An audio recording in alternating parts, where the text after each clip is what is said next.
Hi, Bill Greenberg with PhoneScholar.com. Today is Wednesday, March 23rd, 2011, and I do have to apologize. I've been off the air for the last couple of days.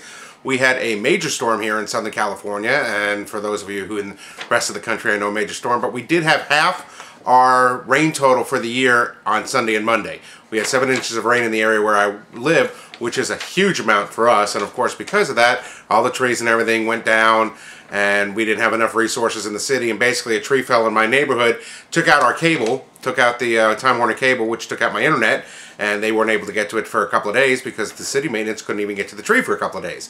So anyway, that's what's going on. So I'm a little bit behind. I've missed some of CTIA, which started yesterday, which I'll go into tomorrow, and Friday I'll catch up onto that. But of course, the biggest news that I do want to talk about is the AT&T T-Mobile buyout merger. It depends which story you read as to what it is, but it is a buyout. But I do want to go over that. Now, I know this has been blasted for the past, since Sunday, and everybody's talked about it. So what I did, and one of the advantages of being late, is I was able to get all, 20, 25 articles, and I literally read them all or went through all the videos, and I created one article that kind of covered all of them, I hope.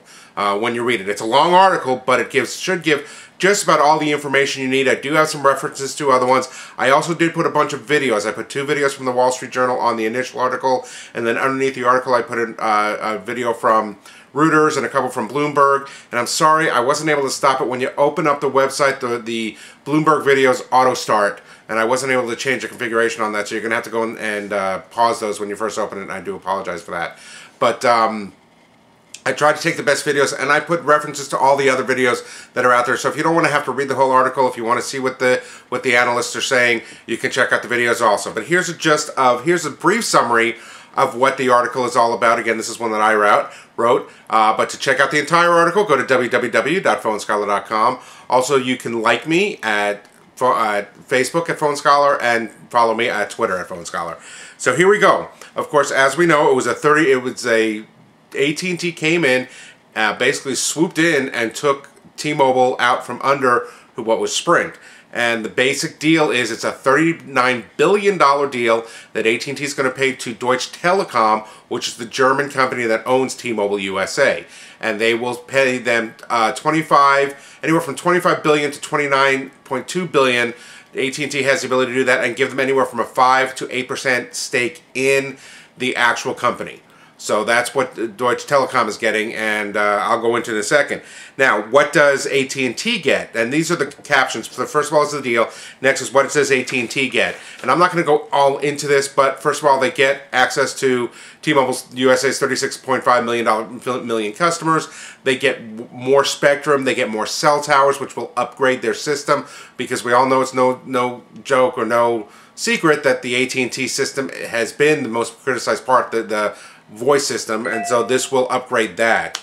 They will get, again, access to all these customers. They will get the ability to build out their LTE, their 4G LTE system, which they've announced are going to roll out at the end of this year. Now they would get the ability to do what would have taken 5 years to build out with all the towers. Now they have the ability to do that quicker. That's some of the things. How does this affect a current T-Mobile customer? It does not. Seriously, it does not. This thing is going to take at least 12 months to get through regulation through the government, at least. And then after that, AT&T is going to have to do things to be able to do that. So some of the things that eventually will affect them, immediately what will probably happen is those ads, the T-Mobile ads will probably stop. I would venture to say they may, and I would venture to say they'll ramp up to change those ads to a merger type of ad, a buyout type of ad, and talking about that.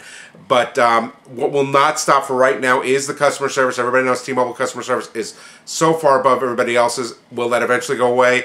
Boy, if AT&T's smart, it won't, but I wouldn't hold my breath. I think it might.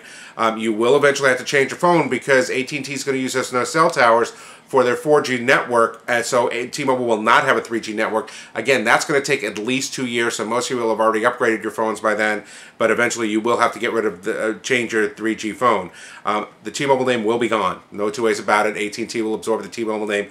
That will be gone. More than likely, the low price plans from T-Mobile will eventually go away. That may go to someone else like a Metro PCS, or some of the prepaid companies may try to take some of that issue, and Sprint, and I'll talk about that in a second.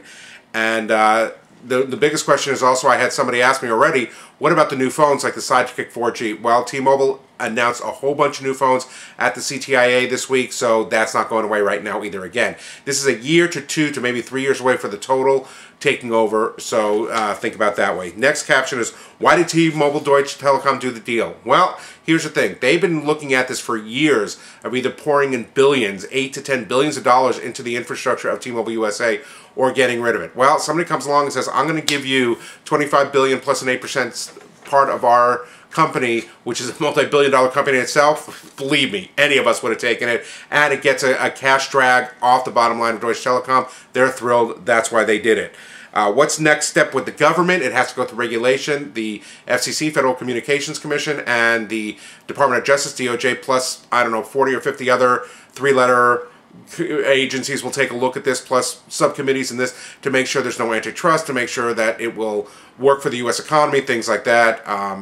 So that's the deal. Will it get approved? More than likely. I'm sure there's going to be concessions. When Verizon and Alltel had to do their deal, Verizon had to sell off part of the areas that the government did not think they could cover with their spectrum, so they had to sell them off to somebody else.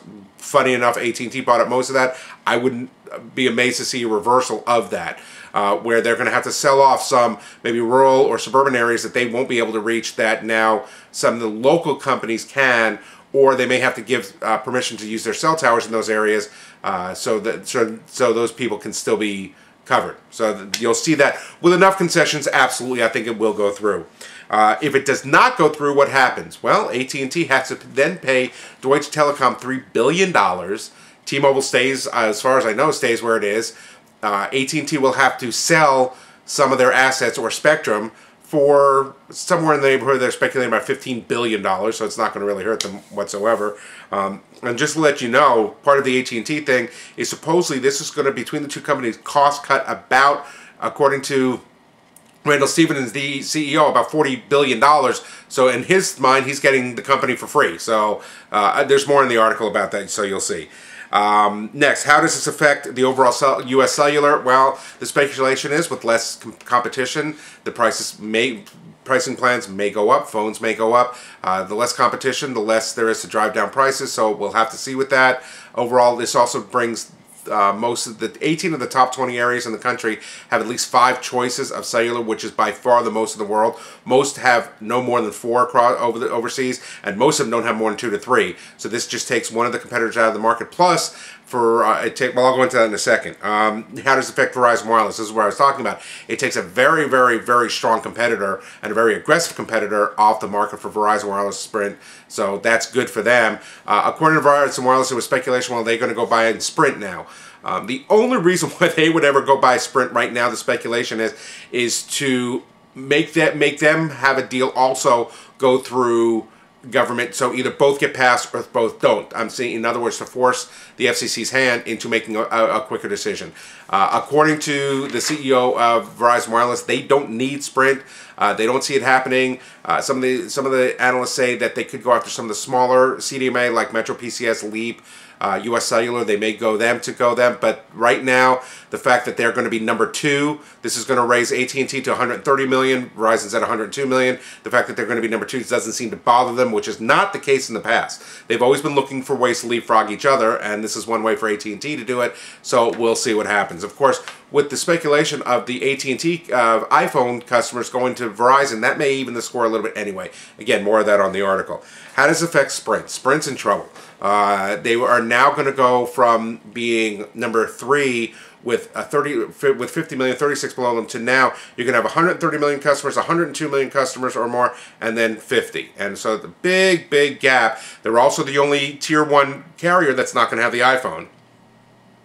So what are they going to do? Who knows? Again, in the article, I have answered some of those questions. But they are starting to come back. They have been coming back, and they have some terrific phones out there now. There we go. Color comes back. Sorry about that. But they are trying to come back with the Evo, the Epic 4G, and some of the things that are coming out. The Nexus S they just announced. So they are working hard to make it back, and we'll see what happens. Who's the biggest losers in this? Well, as we said, Sprint. Of course, the handset manufacturers, they have one less company to deal with now, one less company to go to, and with the fact that AT&T getting that much bigger, they will have more power against them to get phone pricing down and things like that, which could be good for the consumer. But also the biggest solution, which nobody thought about until I read one of the articles, is the cell phone tower companies, because all those extra cell phone towers that were going to be built out in the AT&T system for 4G now may not be needed, and that's huge money. So that's the gist of the deal. Again, please read the article if you want to get all the information. I think it's a pretty good article because I wrote it myself. But obviously there's much more to come, and I do apologize for being behind the ball on this a little bit. But tomorrow we will be talking about the CTIA show, what's going on there. I'm sure I'll have plenty of video. Check out the other videos too, and that's all I got for you. So I hope you have a great day. I will talk to you tomorrow.